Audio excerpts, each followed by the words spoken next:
Namun demikian dari 4,2 juta kita harus memaklumi bahwa masih ada pegawai negeri kita yang dianggap sebagai masyarakat berpenghasilan rendah, MBR.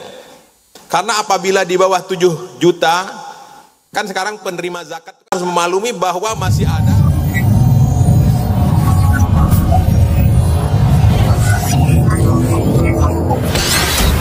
Selamat datang di channel ASN Amawa. Belanja pegawai kita ternyata dibandingkan dengan beberapa negara itu tidak kalah.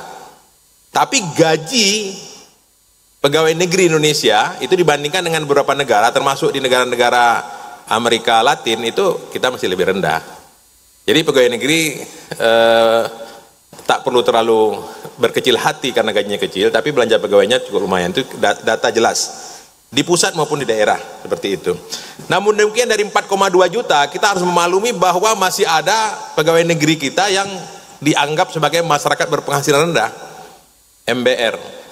Karena apabila di bawah 7 juta, kan sekarang penerima zakat itu kan ada batasnya, Pak Jodane. Orang berpenghasilan berapa dianggap penerima zakat? Ternyata pegawai negeri kalau golongan 2 tadi ya boleh menerima zakat. Nah cuma yang namanya pegawai negeri kalau masuk dalam bansos sudah ribut dia, padahal mungkin sama-sama masih susah juga.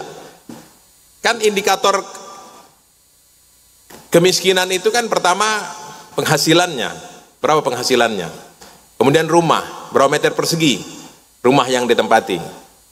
Saya rasa kalau pegawai golongan 2A pekerjaannya supir apa iya bisa rumah tipe 100, baru-baru kerja mungkin rumah tipe 27 misalnya. Kalau rumah tipe 27, istri 1 anak 2, 1 tambah 2 tambah 1 4. Harusnya rumahnya adalah di atas 32 meter persegi karena minimal 8 meter persegi per orang. Pegawai PU sangat paham itu. Sehingga Pak Menteri PU mengatakan pokoknya rumah paling kurang 9 meter persegi per orang, bukan 8 meter. Karena minimalnya itu 8 meter persegi. Kalau seseorang mendapat bagian di rumah itu 8 meter persegi ke bawah berarti dia miskin. Artinya ada peluang kemungkinan pegawai-pegawai negeri kita yang 10%, 400-an ribu orang ini seluruh Indonesia itu adalah masyarakat berpenghasilan rendah. Berpenghasilan 8 juta pun kalau sudah menikah, istri tidak bekerja, dia bisa berpeluang menjadi tidak cukup untuk membiayai kehidupan keluarganya yang layak tadi, kira-kira seperti itu.